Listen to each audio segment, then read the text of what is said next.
Assalamualaikum warahmatullahi wabarakatuh. Apa khabar semua? Sebelum saya memulakan slot saya pada pagi ini, eloklah saya memperkenalkan diri saya terlebih dahulu.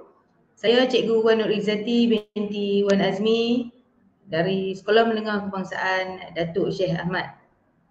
Jadi cikgu berharap agar anak-anak murid cikgu yang bersama-sama menonton slot cikgu pada kali ini berkaitan dengan teknik menjawab sejarah kertas 2 sejarah KSSM bagi tingkatan 4 dapat memberi tumpuan lah dan mengambil sedikit sebanyak ilmu yang akan cikgu kongsikan pada kali ini. Okey, pada kali ini saya akan berkongsikan mengenai kertas 2 sejarah kod 1249 Palang 2. Okey, dalam kertas 2 seperti yang awak semua sedia maklum, awak akan menjawab 2 bahagian di dalam kertas ini. Yang mana mengandungi bahagian yang pertama ialah soalan struktur. Okey. Manakala bahagian yang kedua untuk kertas 2 ni ialah bahagian B yang terdiri daripada soalan esei. Dan tidak lupa juga dalam kertas 2 ni awak akan menjawab soalan kebat bagi kedua-dua bahagian. Sama ada di bahagian A dan juga bahagian B. Okey, dan pada hari ini juga cikgu akan berkongsilah sedikit tips ataupun teknik mudahlah untuk awak skor bagi subjek sejarah terutama sekali kertas 2 lah. Okey. Kita teruskan dengan format kertas 2. Okey, yang pertama untuk bahagian A seperti yang saya sudah maklumkan, awak akan menjawab soalan struktur yang mana pada bahagian A itu mengandungi 4 soalan struktur lah daripada soalan respon terhad. Okey, dan daripada setiap soalan itu terdiri ataupun markah yang diperuntukkan bagi setiap soalan struktur tersebut ialah sebanyak 10 markah. Jadi bila kita kira 4 soalan darab 10 markah, jadi markah penuh bagi bahagian A ni ialah 40 markah. Dan calon-calon ataupun awak semua wajib ingat wajib menjawab semua soalan. Dan saya menasihatkanlah agar murid-murid semua tidak meninggalkan ruang jawapan yang kosong. Adalah menjawab dengan sebaiknya. Okey, manakala bagi bahagian 2 pula, bahagian B yang mengandungi 5 soalan. 5 soalan daripada respon terbuka lah. Seperti yang awak dah pernah menjawab, kan? Okey, jadi setiap soalan daripada soalan esei ni, markah yang diperuntukkan ialah 20 markah. Okey, 20 markah bagi setiap soalan dan awak perlu menjawab 3 soalan sahaja. Okey, ingat daripada 5, awak pilihlah 3 soalan yang terbaik. Yang awak betul-betul yakin awak boleh jawab dengan baik. Jadi, markah untuk bahagian B ni ialah 60 markah. Okey, ingat awak jawab 3 soalan sahaja di bahagian B. Okey, jadi keseluruhan markah untuk kertas 2 ni, bahagian A dan bahagian B ialah sebanyak 100 markah. Okey, kemudian kita akan memperincikan bahagian yang pertama, itu bahagian A, soalan struktur. Yang mana saya dah beritahu sebelum ini, yang mana awak akan menjawab sebanyak 4 set soalan lah. Maksud set tu dia termasuklah pecahan untuk setiap soalan. Okey. Set soalan ini terdiri daripada pelbagai bentuk lah. Sama ada pecahan A dan B, dan A itu dipecahkan kepada A1 Roman, A2 Roman, A3 Roman dan yang terakhir B. Okey, dan soalan juga boleh juga terdiri daripada pecahan soalan A, 1A contoh misalnya 1A, 1B, okay, 1C. Dan ada juga soalan yang boleh ditanya melalui pecahan. Okay, contoh soalan nombor 1, 1A, 1B, 1C dan juga 1D. Dan selalunya di akhir soalan, maksudnya di akhir pecahan, sama ada C, sama ada D, okay, ia adalah soalan kebat. Okey, dan selalunya untuk kertas 2 SPM, pecahan soalan struktur ni adalah 2 soalan daripada tingkatan 4 dan 2 soalan daripada tingkatan 5. Okay, tetapi apabila awak di tingkatan 4 dan awak akan menghadapi peperiksaan akhir tahun, okay, ataupun soalan gempur, awak akan menjawab silibus tingkatan 4 sahaja yang mengandungi bab 1 sehingga bab 10. Jadi keempat-empat soalan ni adalah daripada tingkatan 4. Tapi bila awak dah masuk ke tingkatan 5 dan awak akan menjawab soalan sebenar SPM, jadi soalan struktur ni dia akan mengandungi 2 soalan daripada tingkatan 4 dan 2 soalan lagi daripada tingkatan 5. Okay, itu sedikit sebanyak berkaitan dengan soalan struktur. Sebab apa saya ingatkan semula, okay, saya terangkan kembali kerana soalan struktur ni adalah penting. Sebab soalan struktur awak wajib menjawab ke semua soalan. Awak tiada pilihan. Okay, jadi awak kena kenal betul-betul bentuk soalan yang akan awak jawab. Okay, sekarang kita pergi kepada contoh soalan. Okay, mari kita kenal dengan contoh soalan struktur.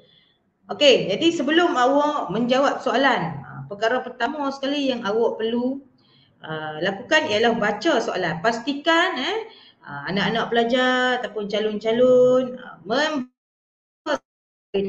Selepas awak baca soalan, awak perlu memahami kehendak soalan. Sekiranya awak tidak dapat memahami dengan baik kehendak soalan, jadi ia akan menyukarkan awak lah untuk menulis jawapan yang betul dan juga tepat. Okey, dalam memahami kehendak soalan, awak perlu tahu kata tugas.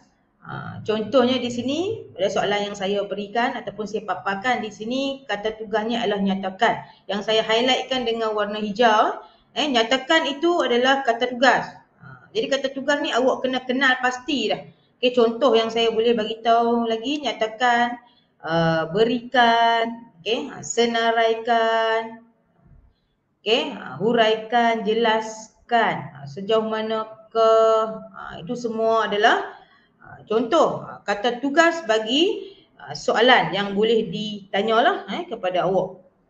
Okey, dan antara kata tugas tersebut, ada kata tugas yang hanya memerlukan fakta dan ada beberapa kata tugas yang awak perlu nyatakan fakta dan juga huraian.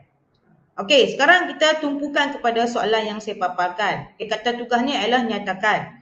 Manakala kehendak soalan. Soalan ni minta ciri negara bangsa Kerajaan Alam Melayu. Sebab tu saya highlightkan dengan warna merah, ciri negara bangsa. Jadi apa yang soalan ni inginkan, kehendak soalan ni adalah ciri negara bangsa.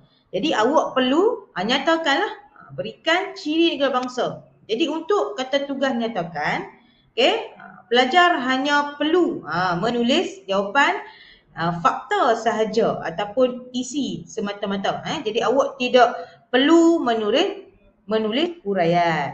Tetapi andai kata awak nak juga menulis huraian pun dibenarkan. Tidak menjadi masalah. Tetapi untuk nyatakan, selalunya jawapannya hanyalah fakta sahaja. Okay, mari kita tengok contoh jawapan. Apa yang dikatakan dengan fakta sahaja? Jadi awak perlu masukkan pangkal ayat. Kenapa saya kata awak perlu masukkan pangkal ayat ataupun pendahuluan ayat lah? Kerana bentuk soalan begini ataupun ruang jawapannya hanya diberikan ruang jawapan bergaris.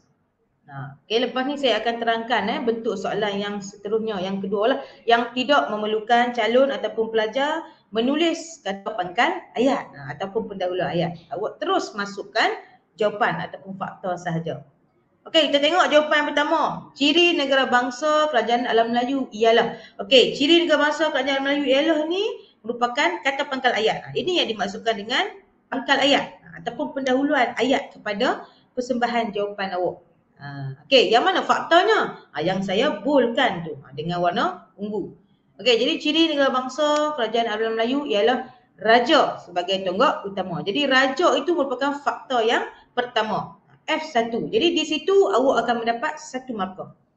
Selalunya kalau soalan nyatakan ni, peruntukan markahnya kadang 1 markah, kadang 2 markah. Dan kalau soalan nyatakan boleh juga ditanya melalui peruntukan markah 3 ataupun 4. Maksimum 4 markah lah. Tetapi untuk soalan struktur jarang 4 markah. Selalu maksimum 2 markah saja. Okey.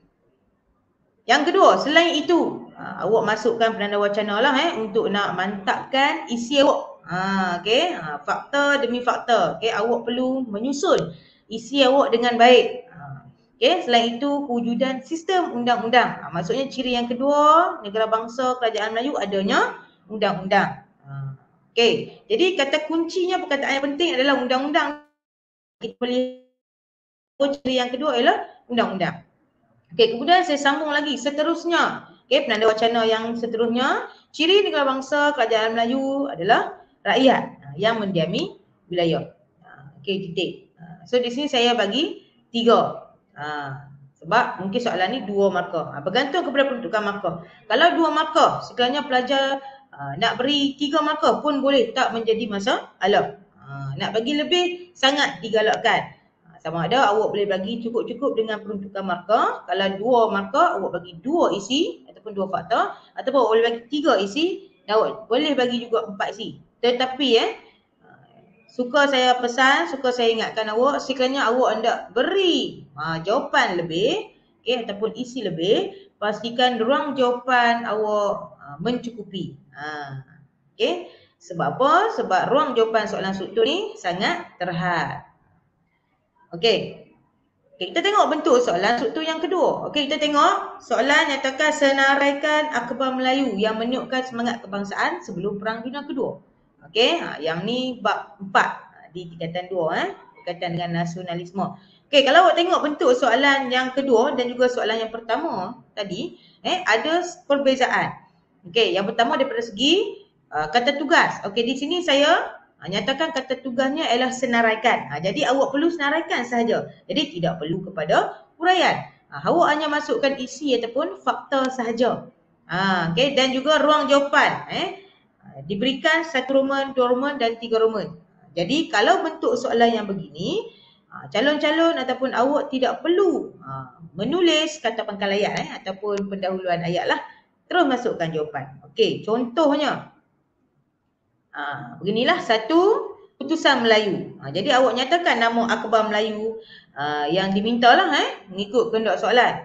Okey, yang kedua terus masukkan juga nama akhbar yang kedua, Lembaga Melayu. Okey, dan yang ketiga Warta Melayu. Okey, untuk soalan senaraikan pun selalunya peruntukan markah diberi sebanyak 2 markah ataupun 3 markah. Okey. Itu 2 bentuk perbezaan lah yang mana awak perlu menulis kata pangkal ayat, pendahulu ayat ataupun bentuk soalan yang tidak memerlukan awak tulis kata pangkal ayat. Okey, pastikan awak menjawab dengan cara yang betul lah, teknik yang betul. Tengok kepada bentuk soalan ditanya bagaimana. Okey, yang ni contoh yang samalah seperti tadi, cuma yang berbezanya ialah kata tugas soalan. Nyatakan 2 negeri yang membentuk persekutuan. Okey, jadi saya highlightkan 2 perkara di sini. Yang pertama kata tugas iaitu nyatakan. Okey, dan yang kedua saya highlightkan kehendak soalan. Apa yang soalan minta? Okey, contoh di sini soalan minta negeri yang membentuk persekutuan 1896. Okey, jadi di sini sama juga bentuk soalannya, dia beri ruang jawapan 1 Roman dan 2 Roman. Jadi awak perlu tak buat pangkal ayat? Okey, tidak perlu. Maka awak terus menulis jawapan. Kita tengok jawapan yang macam mana yang awak perlu tulis. Okey, terus nyatakan negeri yang terlibatlah. Okey, yang pertama Perak. Okey, saya buat Palang. Maksud Palang tu pilihan jawapan lah. Sama ada awak nak masukkan Perak ataupun awak nak masukkan Negeri Sembilan yang pertama. Okey, yang kedua, 2 Roman. Faham.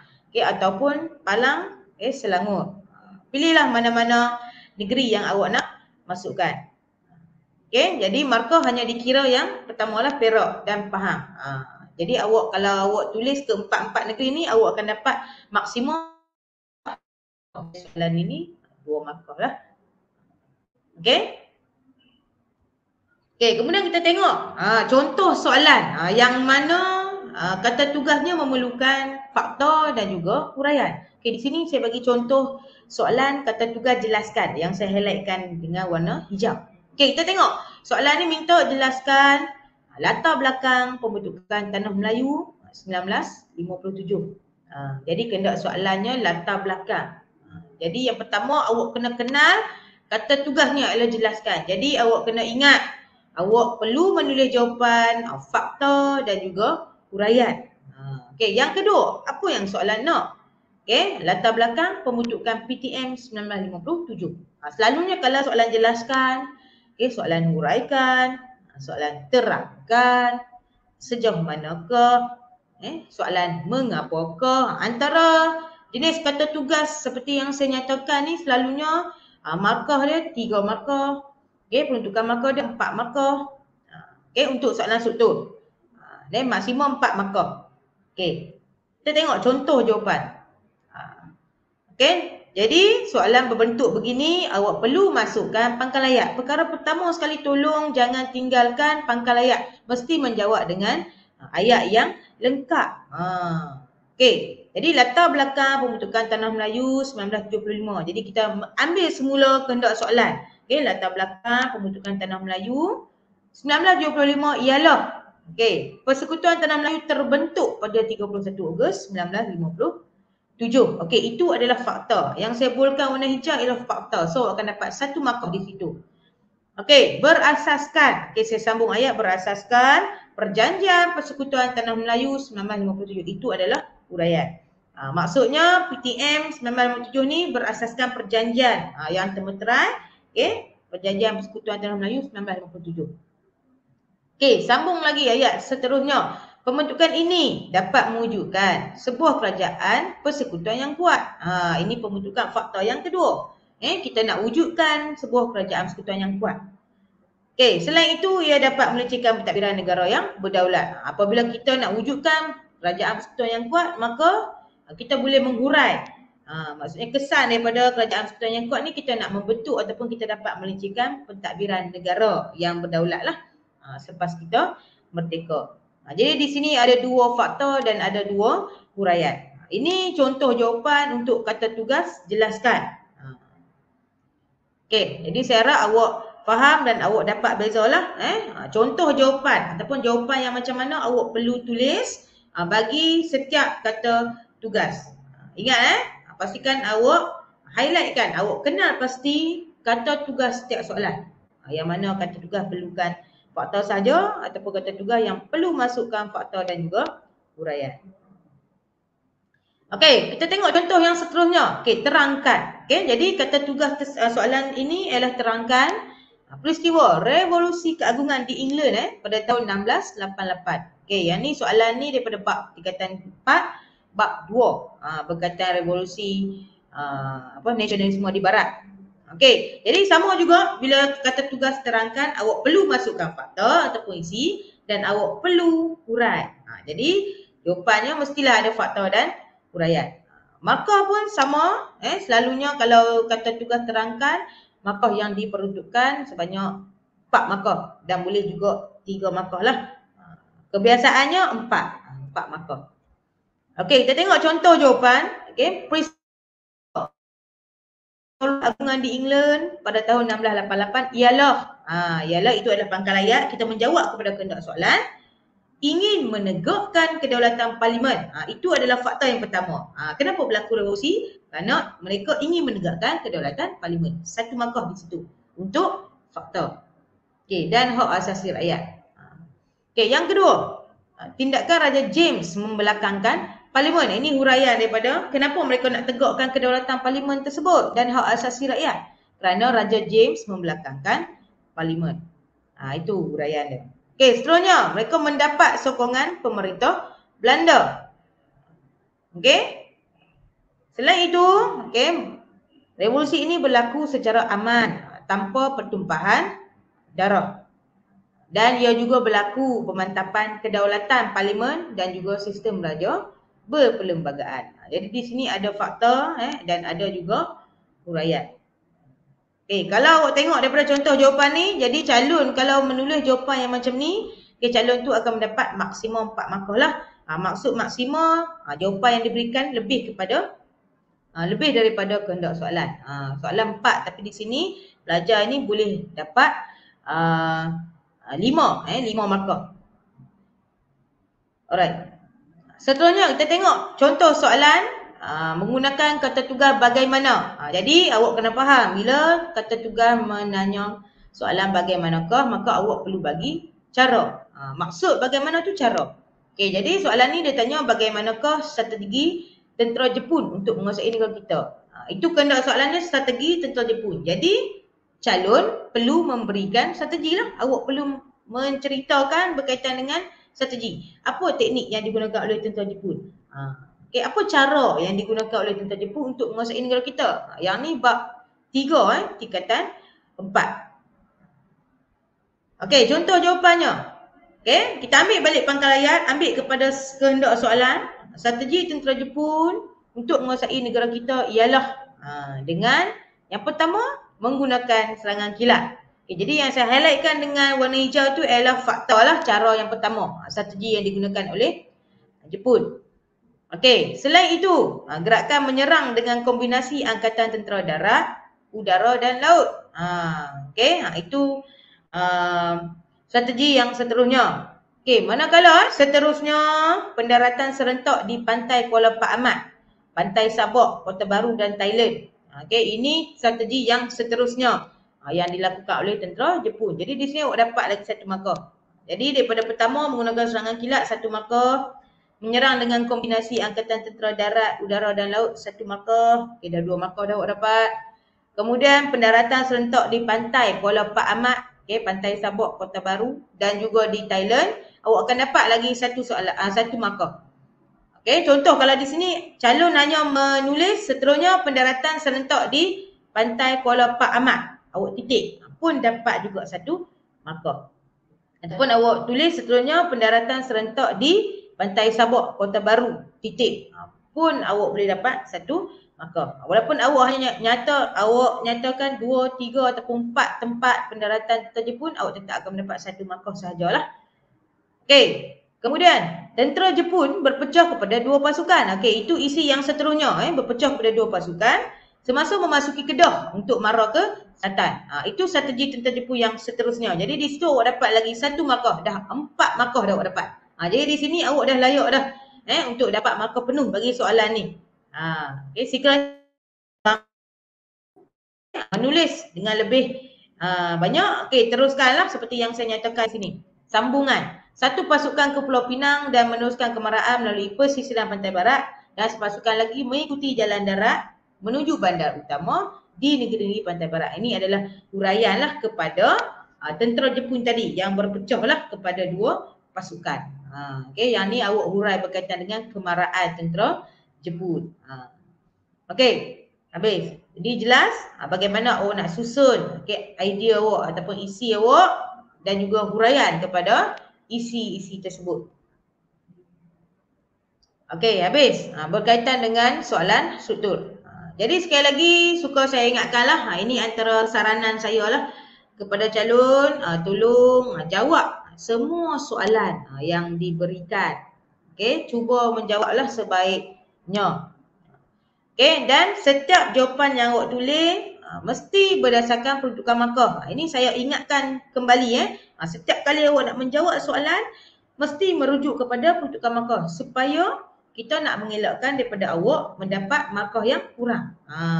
So, macam mana nak dapatkan markah penuh? Mesti bagi fakta ataupun isi awak dan yang mana memerlukan huraian bersesuaian dengan peruntukan markah. Kalau 4 markah, bagilah 4 isi dan juga huraian lah. 2 isi 2 huraian boleh. 3 isi 1 huraian pun boleh. Alright. Kemudian saya ingatkan sekali lagi, setiap kali awak nak menjawab soalan struktur, mesti awak baca dan faham kehendak soalan. Maksud awak highlight, awak boleh gariskan setiap kali awak membaca soalan sebelum menjawab. Supaya apa? Bila awak tak gariskan, kalau awak tak faham kehendak soalan, awak sukar untuk menulis jawapan yang tepat. Itu yang menyebabkan calon tidak menjawab kepada kehendak soalan. Okey, ia akan merugikan awak lah. Okey, kemudian sekiranya awak menghadapi masalah dalam nak menjawab soalan-soalan yang diberikan, awak juga boleh mengambil langkah dengan cara jawab soalan yang senang dahululah. Okey, kemudian ada masa yang lebih, jawab semula soalan yang awak menghadapi kesukaran tadi. Walau bagaimanapun awak tetap perlu menjawab semua soalan. Okey, dan pastikan setiap jawapan yang awak tulis mestilah menulis dengan ayat yang lengkap. Sebab tu saya kata kalau bentuk soalan yang perlu awak menulis dengan jawapan lengkap, tolong buat ayat dengan lengkap, susun isi dan huraian awak dengan baik. Jawapan awak ringkas dan juga padat. Sebab soalan struktur ni memang soalan dia memerlukan jawapan dan huraian yang tepat, ringkas dan juga padat. Okey, dan mesti jawab di ruang yang disediakan. Tak perlu awak menjawab di buku soalan ataupun kertas lain.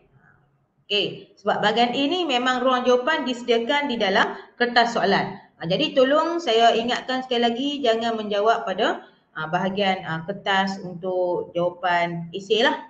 Jawab pada soalan.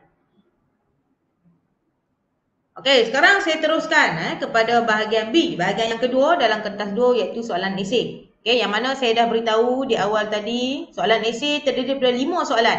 Okey, sama juga. Okey, untuk soalan SPM, 5 soalan tu terdiri daripada soalan tingkatan berapa? Okey, 2 soalan ataupun 3 soalan daripada bab tingkatan 4. Contoh, soalan nombor 5, 6 dan 7. Soalan esei dia akan bermula dengan nombor 5. Jadi 5, 6 dan 7 mungkin daripada bab tingkatan 4. Dan boleh jadi juga 2 ataupun 3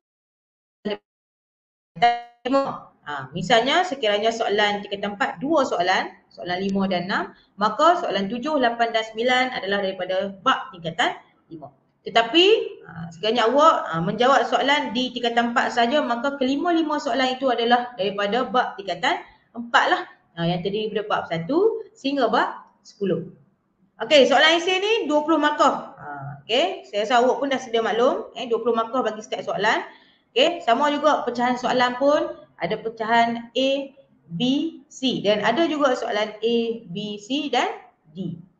Okey, masa yang diperuntukkan. Okey, saya menyarankan awak menjawab soalan esei sebaiknya satu soalan selama 30 minit sahaja. Sebab awak perlu membahagikan masa awak dengan baik untuk menjawab kedua-dua bahagian. Bahagian A dan juga bahagian B. Okey, dan ingat apa yang saya nyatakan di sini, di akhir sekali wajib jawab dalam bentuk esei. Awak diharapkan sama sekali tidak dibenarkan untuk menulis jawapan dalam bentuk buat dash. Okay, awak buat dash ataupun awak buat titik-titik. Tidak dibenarkan buat dot-dot, kena awak jawab fakta, awak tulis isi, awak tulis huraian, tidak dibenarkan. Jawapan yang sepatutnya calon tulis ataupun pelajar tulis mestilah dalam bentuk esei lah. Okay, pastikan jawapan awak tu nampak jelas dalam bentuk perenggan. Okay, berapa jumlah perenggan terpulang kepada awak nak mempersembahkan huraian awak.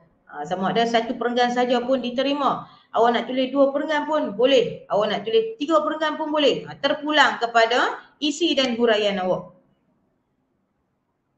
Okey, kemudian peraturan pemakahan, seperti biasa satu isi untuk 1 markah, satu huraian pun 1 markah, sekiranya awak nyatakan contoh pun 1 markah. Dan untuk soalan kebat, selalunya ada inference di akhir jawapan 1 markah. Okey. Bagi jawapan yang salah, jangan risau, calon-calon tidak perlu risau. Soalan yang salah, tiada potongan markah lah. Okey,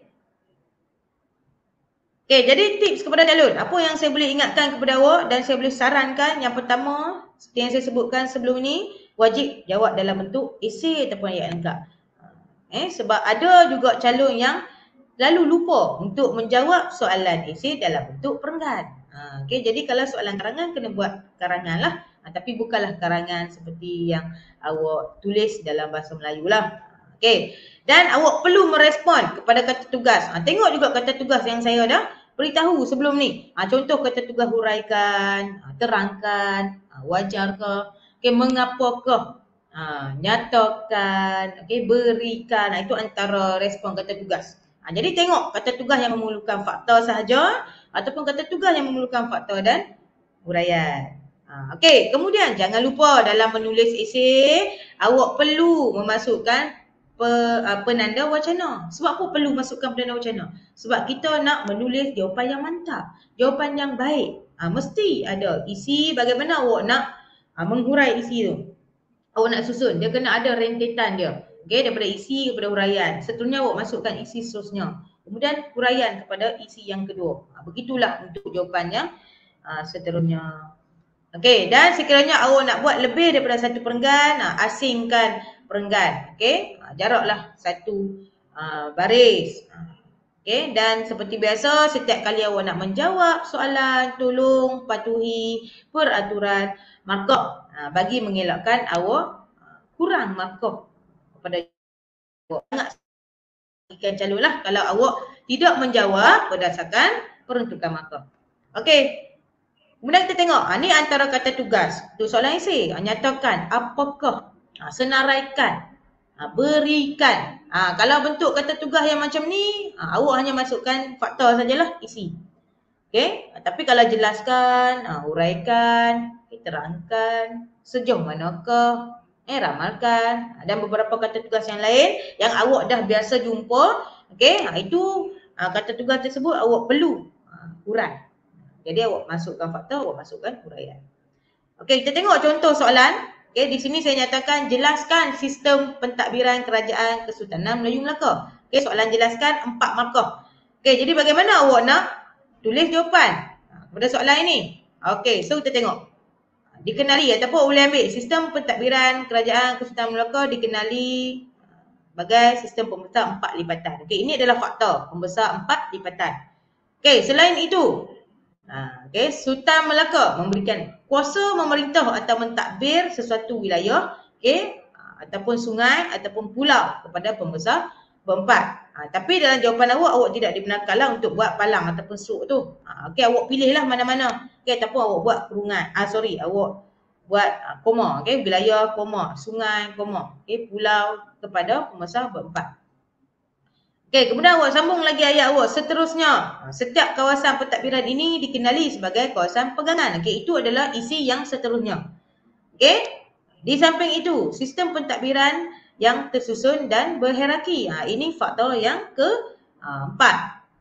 Okey, dan akhir sekali, Sultan mengetuai pemerintahan. Okey, so di sini awak layak mendapat 4 markah. Sekiranya awak boleh tulis jawapan yang seperti inilah. Okey, kemudian kita tengok contoh soalan yang kedua. Okey, kata tugasnya sejauh manakah yang saya bolkan dengan warna hijau tu. Okey, berkaitan dengan Kabinet pertama Persekutuan Tanah Melayu telah berjaya melaksanakan tanggungjawab dengan berkesan. Jadi dia tanya awak, sejauh manakah Kabinet pertama Persekutuan Tanah Melayu berjaya melaksanakan tanggungjawab dengan berkesan. Jadi awak perlu huraikan sejauh mana yang awak faham dan sejauh mana Kabinet pertama Persekutuan tu memberikan kesan yang baiklah kepada Tanah Melayu. Okey, jadi jawapan dia tidak terhad. Awak boleh hurai selagi mana awak tahu kepada soalan tersebut, kepada isi berkaitan dengan Persekutuan Tanah Melayu. Okey, ini contoh jawapan. Kabinet pertama berjaya melaksanakan tanggungjawab dengan berkesan. Okey, ini adalah kata pangkal ayat lah. Apabila negara mencapai kemerdekaan. Okey, itu adalah faktor yang pertama. Kita tengok sejauh mana kabinet pertama tu berkesan. Berkesan lah sebab PTM, okey, kabinet pertama PTM berjaya mencapai kemerdekaan tanpa melibatkan pertumpahan darah. Okey, itu salah satu kejayaan lah. Selain itu, okey, keamanan negara tercapai. Betul lah, melalui kabinet pertama Persekutuan Tanah Melayu ni kita dapat mencapai keamanan kita.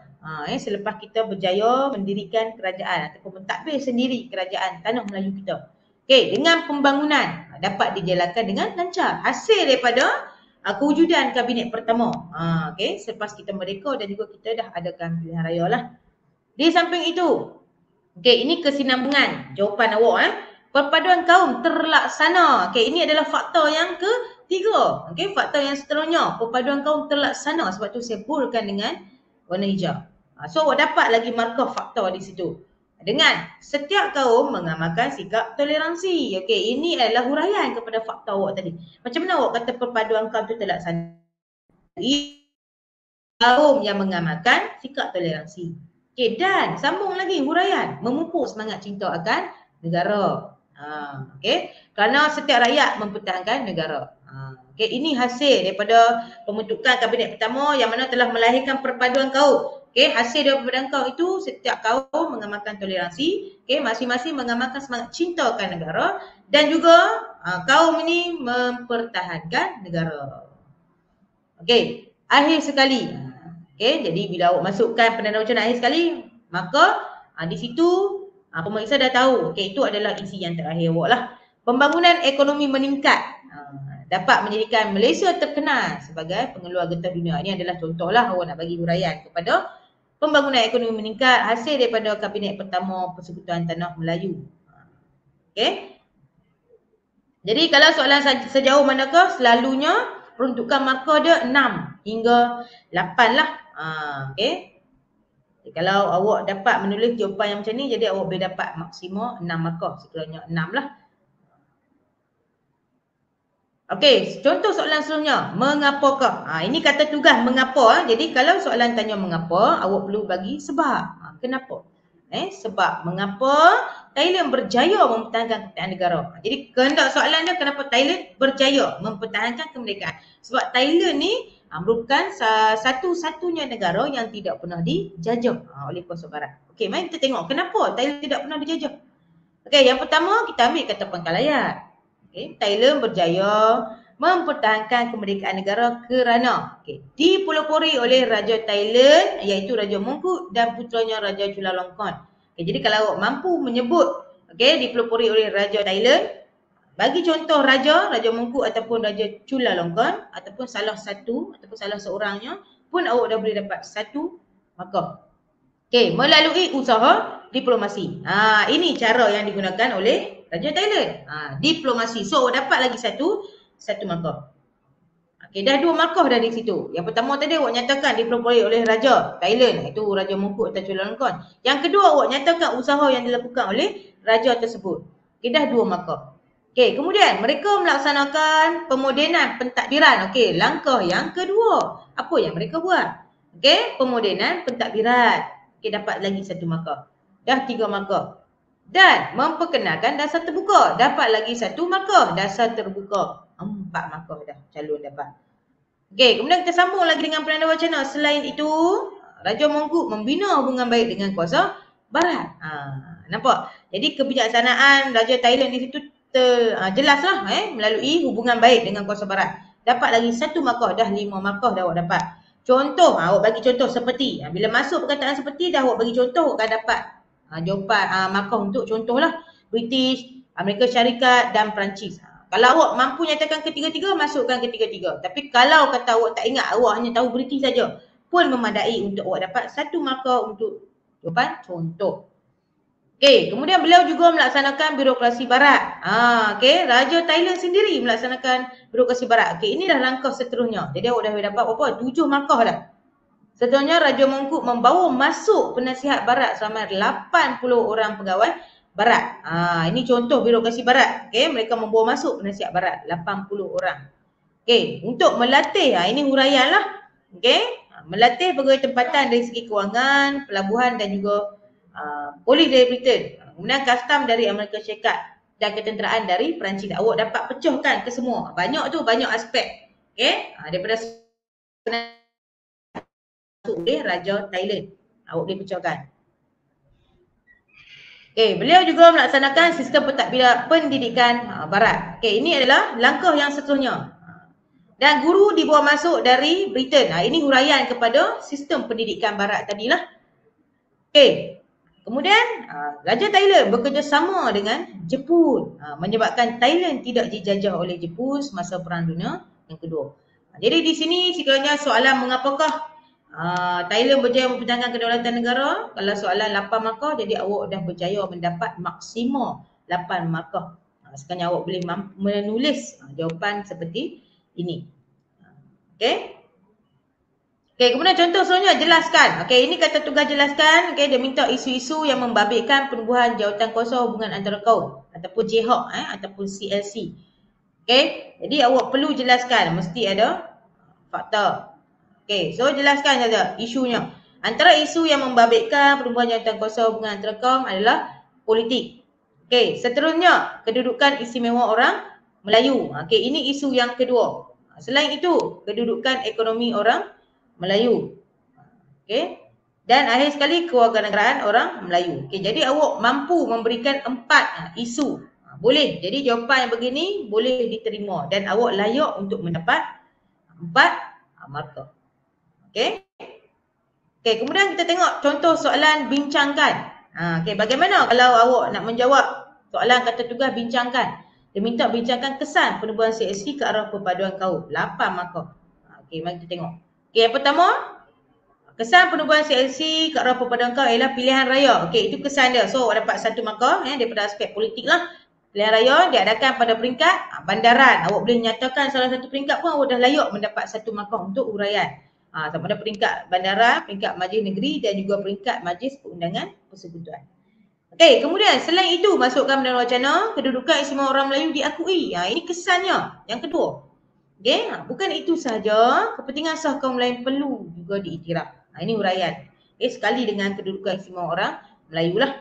Seterusnya penubuhan lembaga pembangunan industri desa RIDA pada tahun 1950. Dan awak memberi huraian kepada penubuhan RIDA iaitu tuntutan daripada Datuk On Jaafar. Awak dapat 1 markah agar bantuan ekonomi dan kemajuan luar bandar dilakukan. Ini untuk huraian kepada penubuhan RIDA. Jadi kalau awak mampu menulis jawapan sebegini, awak layak mendapat markah 6. 6 markah, dah dapat markah penuh lah. Okey, habis. Berkaitan dengan soalan fakta untuk soalan esei. Seterusnya kita pergi kepada soalan kebat. Okey, saya akan berkongsi berkenaan dengan soalan kebat. Yang pertama, soalan kebat ni terdiri daripada ada yang respon terbuka dan ada juga soalan kebat stimulus. Okey, pada slot seterusnya nanti kan awak akan diterangkan berkaitan dengan soalan kebat. Okey, yang mana soalan kebat ni sangat mudah dalam membantu pelajar lah untuk lulus ataupun cemerlang. Okey, jadi markah untuk soalan kebat. Okey, awak tengok bagaimana yang dikatakan soalan kebat tu mampu membantu pelajar. Awak akan dapat sekurang-kurangnya 40 markah pada soalan kebat. Okey, plus minus lah 40 markah. Sebab soalan kebat ni ada terdiri daripada 3 markah dan 4 markah bagi soalan struktur. Manakala esei, satu soalan kebat esei mengandungi 6 ataupun 8 markah. Jadi di situ plus minus awak boleh dapat 24 markah. Bila dicampur bahagian struktur dan esei boleh dapat plus minus 40 markah. Okey, mari kita tengok. Okey, langkah dalam awak nak buat soalan kebat. Pertama mesti baca dan faham kehendak soalan.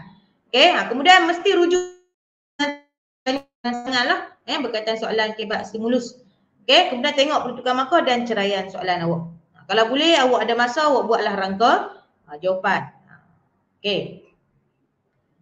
Okey, kemudian kita tengok inference. Dalam soalan kebat, kalau soalan struktur, diberi pilihan sama ada awak nak menulis inference ataupun tidak. Tetapi kalau soalan esei, sebaiknya awak tutuplah dengan inference ataupun kesimpulan.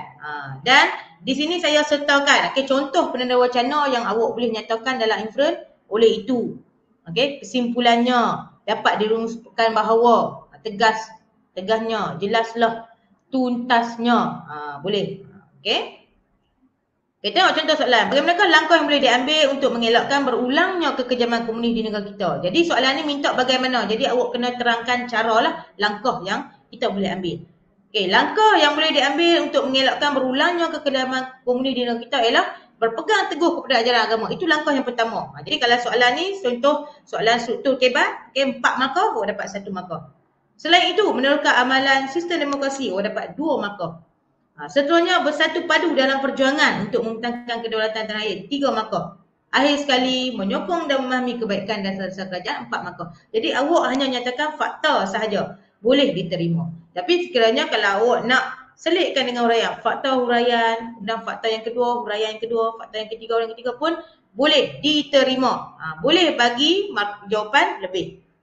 Alright, jadi sama ada awak nak menjawab secara analitikal bagi fakta semua ataupun nak jawab secara holistik fakta huraian Okay, disusuli dengan contoh dan tutup dengan kesimpulan pun diterima. Okay. Kemudian kita tengok contoh yang kedua. Apakah tindakan yang boleh dilakukan untuk menghargai usaha tokoh-tokoh yang terlibat dalam dunia kemerdekaan? Sama juga dia minta kita nyatakan tindakan. Okay, antara tindakan yang boleh dilakukan untuk menghargai usaha tokoh yang terlibat dalam dunia kemerdekaan ialah bersikap tidak putus asa. Yang ni soalan esei lah. Jadi selalunya kalau soalan esei ni awak perlu mengurai dengan lebih lanjut. Iaitu dengan mengembalikan kedaulatan negara. Itu melalui sikap tidak putus asa.